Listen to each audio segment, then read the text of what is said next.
huellos de mujer. Ciudad 4 de Berta Piñao.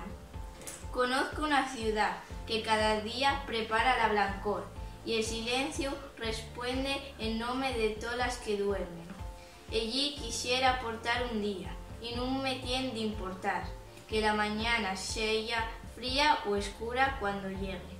Allí también amé y luego escaecí, y de alguna noche remembro el rucheruz imposible de la piedra, pero del cuando duerme el sol secreto y lle como el terror antiguo de una fiera, que nidia y peligrosa, adivino, descansa la mestura.